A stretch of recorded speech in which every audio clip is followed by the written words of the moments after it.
We are live. Welcome to my video. This is going to be my thoughts on Agatha All Along, Season 1, Episode 4. If I can't reach you, let my song teach you. Another episode I love. Spoilers for everything MCU leading up to and including this episode. The episode is rated something like TV 14 plus or 16 plus, something along those lines. So will this video be? And yeah, let's dive right in. So yeah, it does seem like Mrs. Hart, Mrs. Davis is actually dead. Yeah, I was kind of wondering, though, did her dying on the Witch's Road, was that what allowed Rio to join them? Yeah, I'm not 100% clear on that. Let's see. So yeah,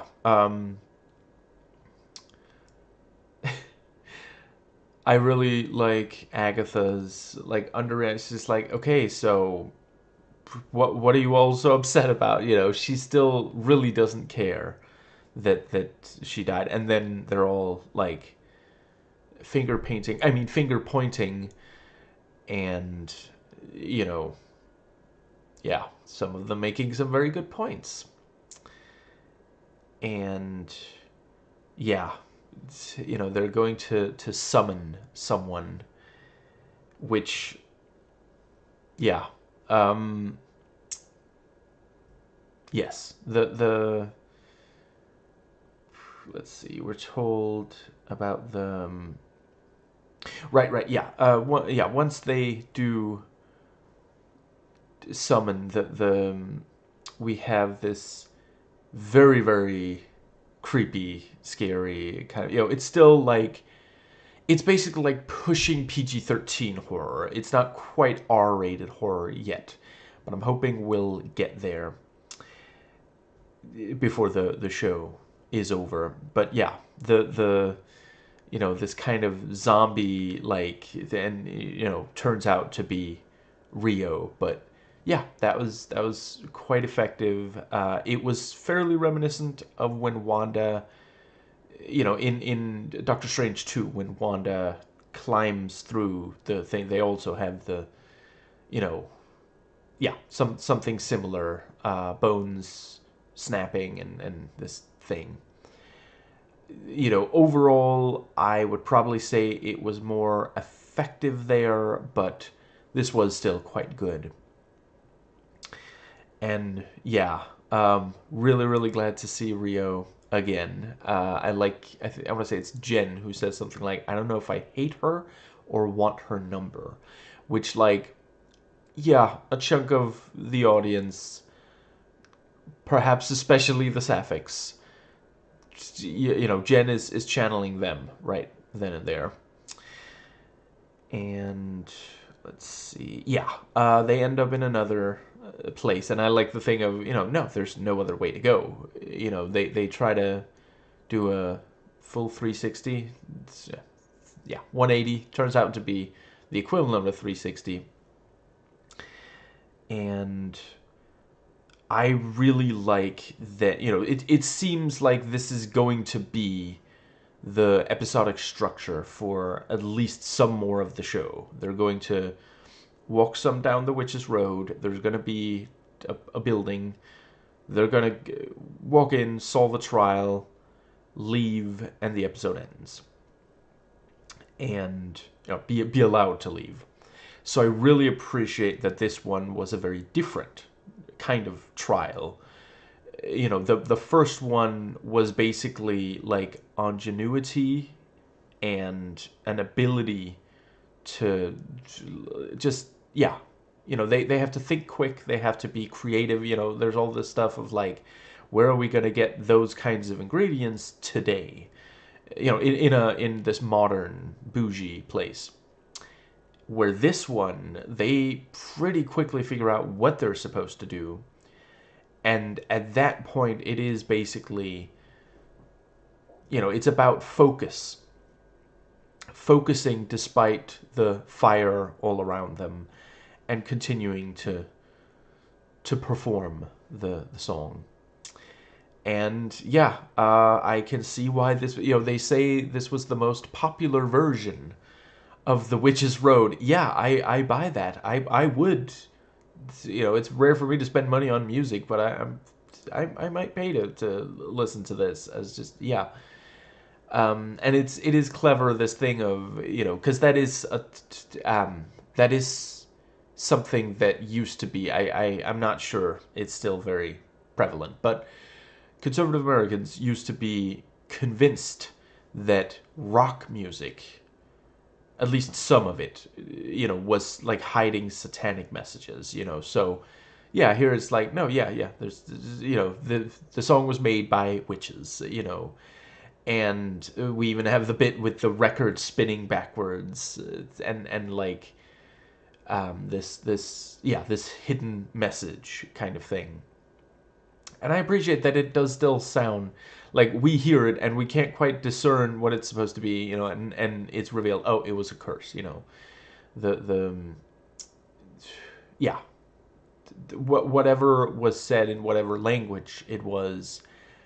I don't know. I guess it was the S word like a lot of times, like that one South Park episode. And yeah, they're really good at singing. I don't know if they're actually playing the instruments. I feel like that's a lot to ask of, you know, actors. I don't know about that, but certainly it sounds like they're the ones singing. The singing voices sound like theirs. And that is a thing. There's a lot of actors who were trained to sing as well. In part, it gives you two avenues, as you could be an actor or a singer, and there are a number of people who cross over from one to the other, and there are a number of like there's a number of roles to play where it would be really good if you could also sing. So yeah, let's see. Yeah, I thought they did a nice job on the demon as well. Again, like pushing PG-13 horror, not quite like really R-rated kind of thing, but yeah, it was a really cool look, and yeah, it floats down and it sits on top of her and digs a claw into her shoulder, which is of course what the that yeah, the mark of the curse is that. And let's see, I think that might be about it for right. Yeah, I love the groovy, the both the set and the costumes, and yeah, it is cool that this is, a lot of these MCU Disney Plus shows have the I'm talking about after Disney Plus came into existence, not the backlog that's also on Disney Plus. A lot of these do have they'll change the setting every so often. There'll be change of costumes and stuff like that, and yeah, some of the different shows have done it in different ways, and here we do, it's because each time they do a trial, they end up in a place that's very different from the others. Really the only thing that these two had in common, I suppose they're fairly Western centric, but other than that, it's basically just, well, people were here. Like it's yeah, it isn't.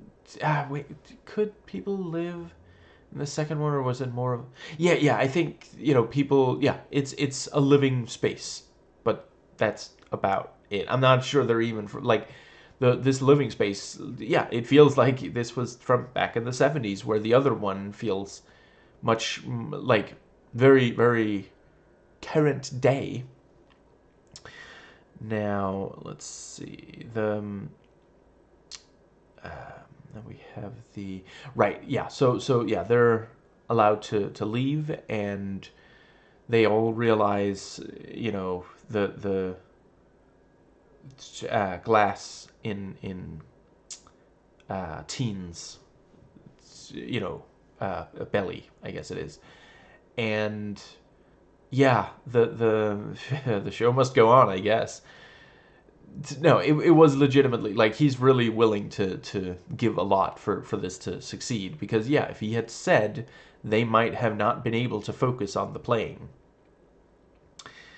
And yeah, they remove it and there's the water and moonlight and yeah, the it they actually have the effect of the wound closing. The wound. And the let's see, we have the right. I kind of like Agatha getting Rio in trouble with the others. That again felt very like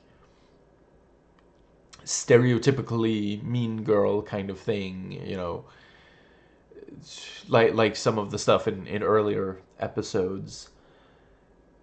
As I've said in those, this is very much for, it in addition to being by and about women, it's also very much for women, and it's a stereotype. There's also like, trust me, there's a lot of young guys who are also just absolutely terrible to others, including other young guys, though obviously worse to minorities. But yeah, she says, "Oh, so then, or what are you gonna do? Please speak into the mic." It is like I want there to be like a outtake where Rio just gets suspicious, like, "Are you wearing a wire?" But yeah, that was pretty fun. And let's see, yeah. Afterwards, they're comparing scars and talking about who and I like the what's the word?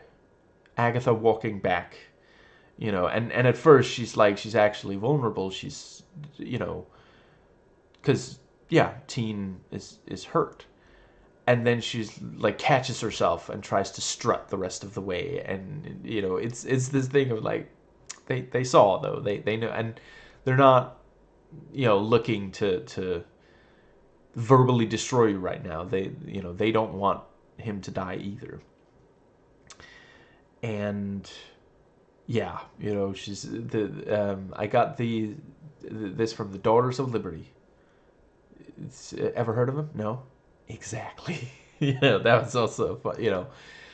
There's that phrase, girls don't get mad, they get even. That was very much channeling that. And also the thing about, oh, this was a vampire. Right after that, I knocked out the other tooth. That was, yeah. Right. And we hear, Jen, she was bound by someone who didn't have magic. And yeah, that she was a midwife, and this doctor tricked her and yeah, took away her power. And yeah, it's one of these, it's there's countless cases in real life of men being intimidated by powerful women. She wasn't doing anything wrong. She was helping people, and couldn't you know he couldn't handle that. So maybe, let's see, if I understand correctly, he was working in a very similar field, possibly even the same. So I don't think it was the field itself. It might be that it just, yeah, misogyny. He can't handle that a woman can do something that he thinks only a man should be able to. And, midwifery actually, originally was exclusively female. And when some women came up with it and were like, this will help the pregnant mother, a bunch of patriarchal men were like, no, we don't want that. That's terrible.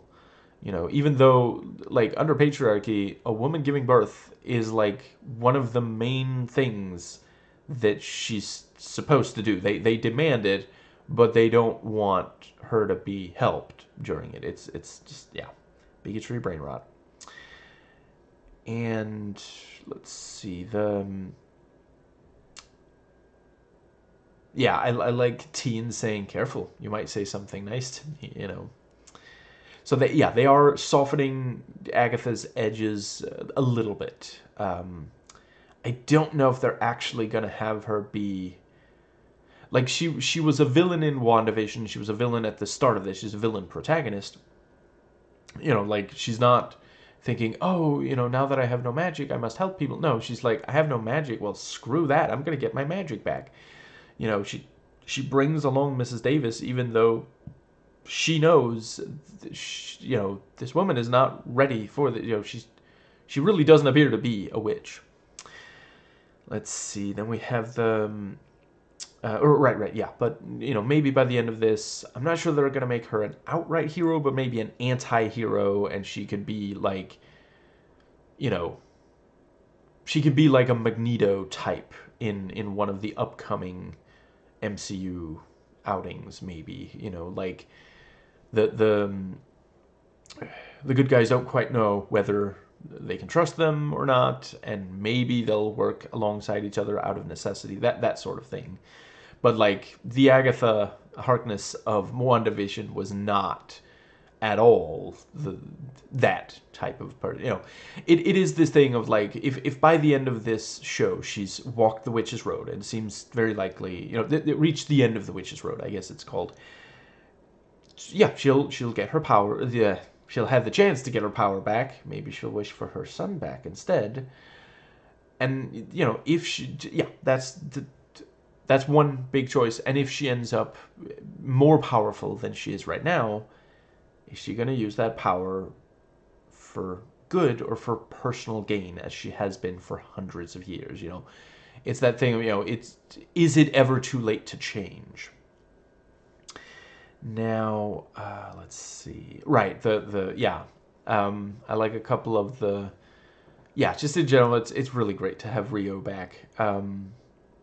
It's pretty wild that Aubrey Plaza has not been playing witches nonstop for her entire career. I'm glad. I hear really great things about some of the, like, Ingrid Goes West. God, I really gotta watch that. It sounds amazing based on the analysis I've heard of it. I personally think she's great as the parody of Princess Leia in College Humor's Troopers. You know, some really great stuff on there. Really love her on Legion. Overall, Legion probably is my favorite performance of hers, but this is a very close second. But yeah, the thing about, you know, these stereotypes, we don't all have three nipples, and she's like, you don't have three nipples? I'm covered in nipples. You want to see? And it, you know, and you can, like, as she says that and is like starting to you know, she like grabs part of her clothes and is about to like, you know, uncover, like, the sapphics in the audience are like, yes, whilst like the censors are like, no. That still gets you an R rating, doesn't it? Like, it's pretty ridiculous what you can get away with. Like, at this point, like, you can get away with some violence on a PG-13, but I think a female presenting nipple still gets you an R rating. And don't even think about showing female pleasure, which is also, you know, the kiss is cut short. I'm not the right person to judge whether that is Q-word baiting or not. Like, it's pretty clear that they were together, you know. So it's not one of the, it's they're not like taking a straight character and saying, you know, oh, maybe they're not straight. No. Like, there's not really any. I suppose, okay, we were probably supposed to assume that Agnes was straight. She keeps talking about her husband Ralph, but like the moment that that Agatha and Rio shared any screen time, it's like, okay, there's literally no way that the two of them have not had a relationship. You know, they're it's the toxic ex situation, that this is like the tension between them is palpable, and not only like lethal. There's serious sexual tension there as well.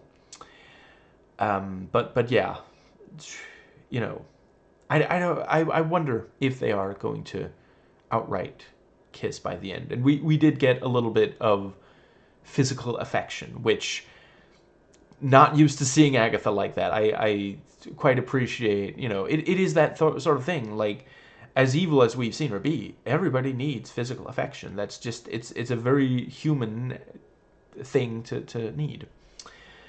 But yeah, it looks like there's gonna be, a kiss, and then Rio says, he's not your son, and that's, yeah. Um,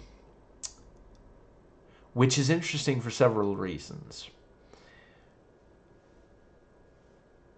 For one, it looked like Rio was there to, like, comfort her, but I guess it was a reality check instead, and she just, like, gave some affection, maybe in part to lessen the blow or lower her guard so she'd be willing to listen or something. Like, there's a difference between, if she just walked up and said, "That's not your boy," and that, she might just go into denial. But, this might be a more, yeah. Well, there was a more, for sure. Let's see. And, yeah, another thing is,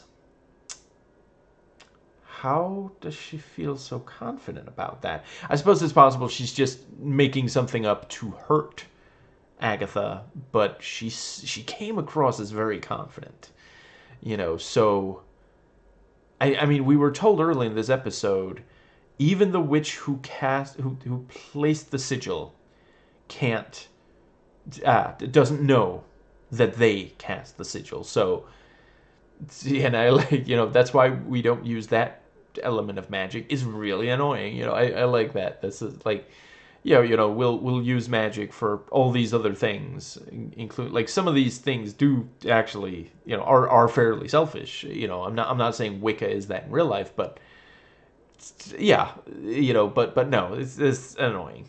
Let's not do that. But yeah, the let's see, we have the,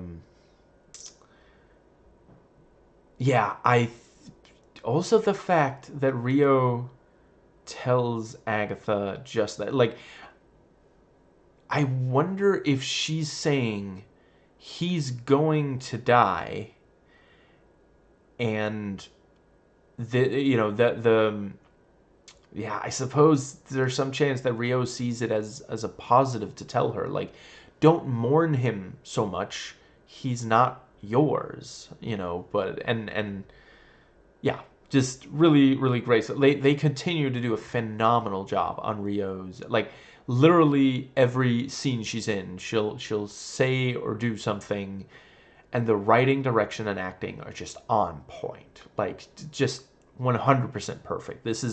There's going to be a lot of shipping with this. They're going to have to build entire lumber yards all over the world to account for all the shipping that's going to. I don't really frequent shipping websites, so I'm sure there's already a lot of just, yeah. I wonder if AO3 can handle all the slash fix. If they're gonna have to get new servers. But let's see.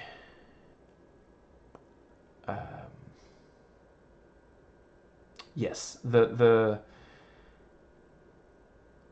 feel like there was at least one more thing that I really wanted to say. Yeah, I like the witches bonding, and Teen is a tad over eager. He plays the record without telling the others he's going to do it, which, like, it is accurate. That is what they're supposed to do, but just, yeah, he thought that there would be a hint on there, the way that, he didn't realize, he thought it was the cordial invitation, when in reality it was the wine, and they absorbed it through their ears rather than drinking this time. Yeah, I think that might be about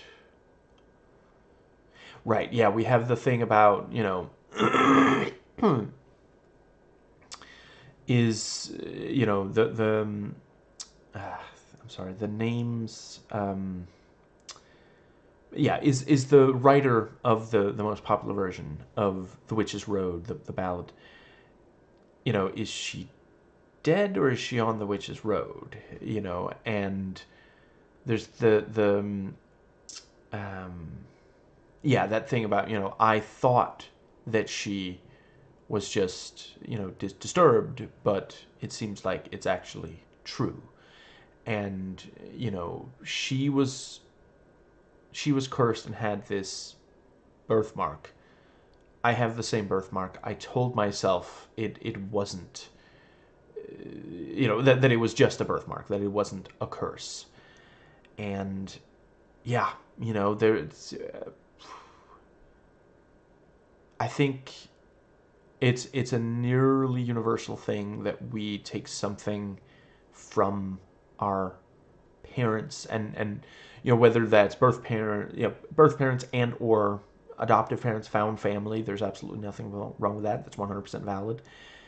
We take some from them, some good, some bad, and some people spend their entire lives trying to what's the word, come to terms with the bad. So yeah, they did a really great job with that here, and that's also, you know it is true of all genders, but from what I understand, there is like women have a, there's an yeah, an arguably unique bond between mothers and daughters. The yeah. So I feel like they're doing a good job, like exploring that here. Like she wanted to protect her daughter. You know, I like so we're told, oh, I'm I thought, is it the curse that means I can't hold down a job?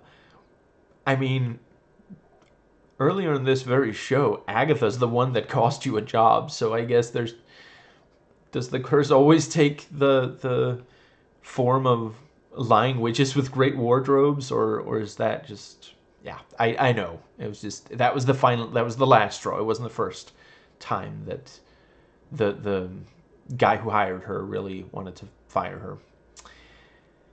Now, let's see. I think that might be everything that I had for this one. Right, yeah, just some really great moments with Rio just like sort of in the background. Like the witches start discussing, oh, so like is this gonna be like, maybe we're gonna have to play music, and the moment that the words come out of one of their mouths, she's like, zip all the way out. Like if she could teleport, she still wouldn't have gotten to those drums sooner. And then she's just sitting there playing with the drumsticks. I think, is that what they're called? Chopsticks. Drumstick is a chicken leg, isn't it? She's sitting there like, just let's go, like, just, as someone who has ADHD, I vibe with that 100%. That was, yeah, she's like, just, everyone else is standing there saying, I don't know about how do we do this? Who gets what instrument? These things, and I also like that, So, let's see, what was it? Crap, I forget what instruments, but yeah, and now forget the actor's name, but the Patti LuPone character, whose name I remember because recently Aubrey Plaza did an interview where she talked about the two of them living together. But yeah, she's like, no, I don't know that instrument. I know zills, and then she's like, oh, look, zills. and Jen like gets the bass. What was it? She was trained in dance or something, like, that was a great little, because like, yeah, trained as some kind of performer, but not this, just, yeah. Let's see.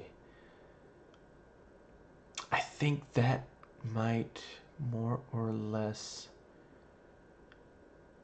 I feel like there's at least one more thing. Columbo over here. Maybe that was everything.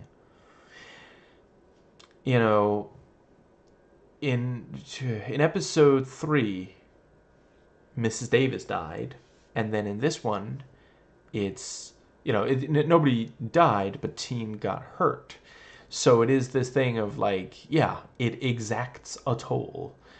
The trials are dangerous, and there's not really any way around that.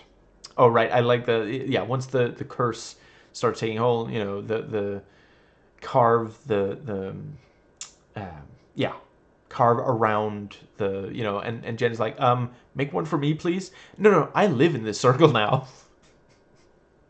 That was, yeah, that was quite funny. She's watched horror movies. She knows how this goes. The let's see. She's gonna take every precaution she can. Right. Yes. Now I remember. So let's see. Was there more than one thing? Okay, I'll do the one thing I'm thinking of now.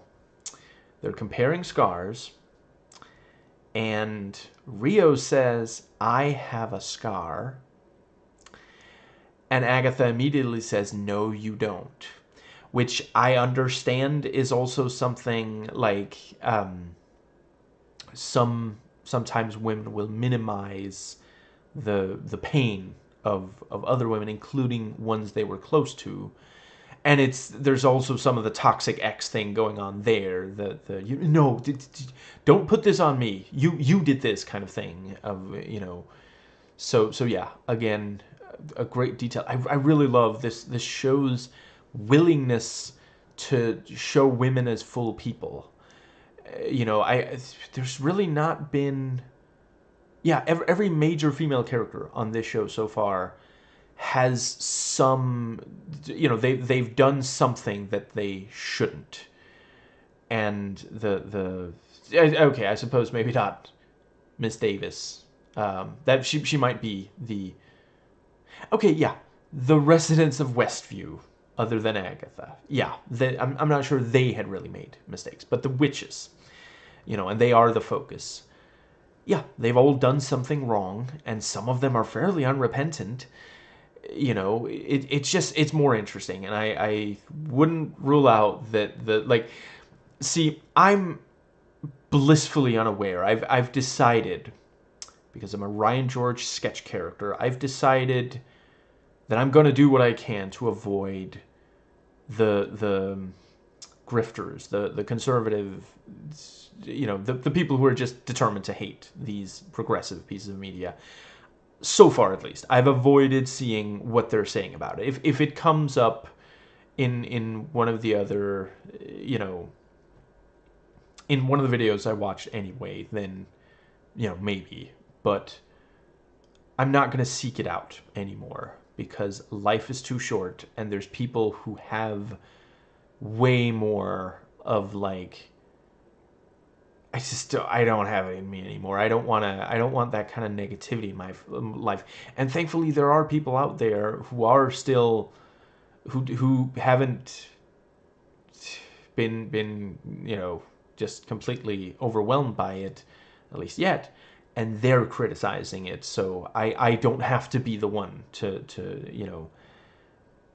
but I know from other things, if you have pitch perfect, flawless strong female characters, then the grifters will say, "Oh, this is such a Mary Sue. She's impossible to relate to." All these things, and then if you have a character that actually is a little edgier, has some some darkness to them, which I think just in general, like, I think almost every major piece of media should have at least some darkness to the protagonist. I think it's very rare. I appreciate, if you're making something for very small children, that they need to be reassured that the world is, wonderful. They can't quite handle it yet. They can't process it, but not too much later. Not, I forget what the age is. I saw it once when children are able to start processing. They can empathize, they can identify with a character who makes mistakes, maybe even does the wrong thing for the wrong reason, not just makes a mistake, not just does the wrong thing for the right reason. Now, let's see. But yeah, when that's the case, then the grifters say, "Oh, yeah, what a role model," as if every female character in a piece of media that's geared towards more or less young people has to be a good role model. As if, that's, I've literally never heard them say that about a male character in one of these. Like, would you like a list of all the wrong things done by male characters? Like, the MCU opened with Tony Stark doing some really terrible things, so just, yeah. um that's actually, I maybe I bring up this anecdote too much, but originally, how in Iron Man 1 we start with Tony getting captured, and then we get, what was it, 36 hours earlier, and then we get several minutes of just him being a jerk to even to people he supposedly cares about, and then we jump back to right after he's, not long after he's been captured. Originally, the 36 hours ago stuff, that went before he got captured. And what they found, I believe this is Jon Favreau on the commentary track talking about this, what they found was, by then it was too late. People didn't sympathize enough with him because he was such a jerk. But if they showed him getting captured first and then showed him being a jerk, it lessened the blow, Tony Stark was such a jerk that people didn't sympathize sufficiently with him after he was captured and threatened with death. That's how much of a jerk that they had to re-edit the opening of that first film. But you have a lot of young men like idolizing him, and I do think there are aspects of him to idolize. But like, we shouldn't aspire to be him. Like, he knew that when he took on Peter Parker. I've literally never heard one of the grifters say, well, Tony Stark's not the best role model either. And it's not like we don't have positive male role models. But yeah, women apparently aren't allowed to have them, even though we men are. It's ridiculous. Complete double standard. Now, let's see. Right, I heard someone at least theorize that maybe the grifters hated the singing. And hold on, I think it might have been Jessie Gender who said about, she did a video on the first episode, or maybe the first two episodes, and she talked about, they because they hated the singing in Acolyte, and it's like, what do you want? They're witches. Like, it's what it reminds me of. Like, I get it. There's a lot of media about witches where they don't sing. So, sometimes they'll recite something that rhymes. I don't offhand remember witches on Charmed singing, but they did. They would chant. They would repeat a phrase that rhymed. The power of 3 will set you free, for example. But yeah, that is actually part of, some witch culture is singing and yeah.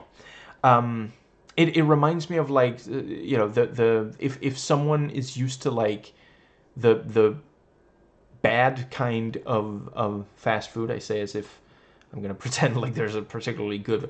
I like fast food too. I'm not shaming that. But if you're used to fast food from a fast food place where they literally they cook it as fast as they can, as efficiently as they can, and it ends up not being as tasty, and then they someone who's used to that gets a chance to eat something that is technically fast food, but it was prepared by someone who was able to take their time. Again, I'm not like shaming that. I'm not saying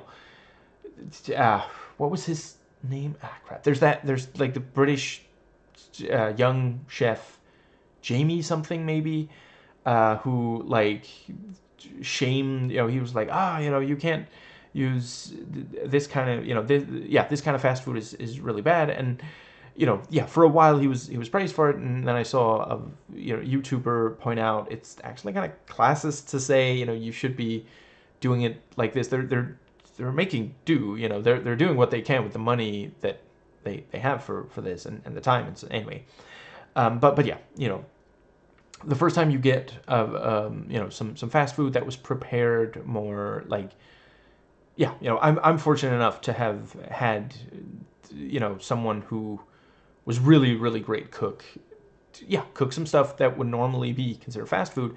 Yeah, it's just so much tastier. And I've heard of people who tried that and they were like, what is this? This is completely different from what I've used. Yeah, it's better just because you're used to getting something that's not amazing doesn't mean that what you're getting here is not how it should be.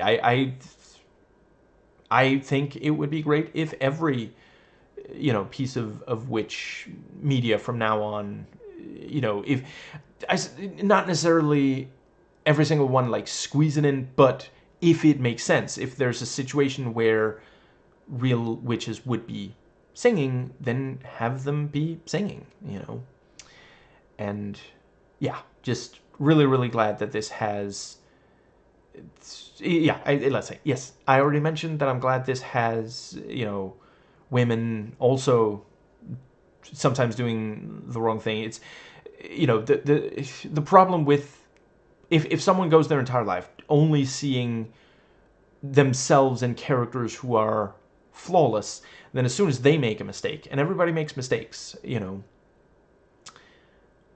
then they're going to be like, oh, then I'm not good enough because they never make a mistake and I just made a mistake. We have to normalize the fact that everybody makes mistakes and it's not the end of the world. Well, some mistakes are the end of the world, but a lot of mistakes aren't.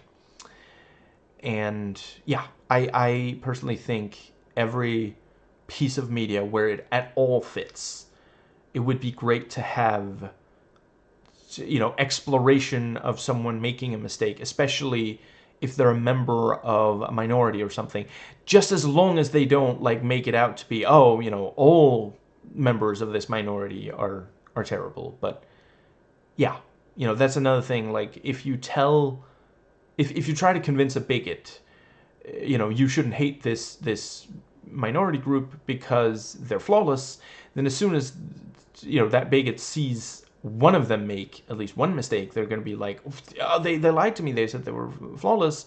I guess they are always terrible all the time.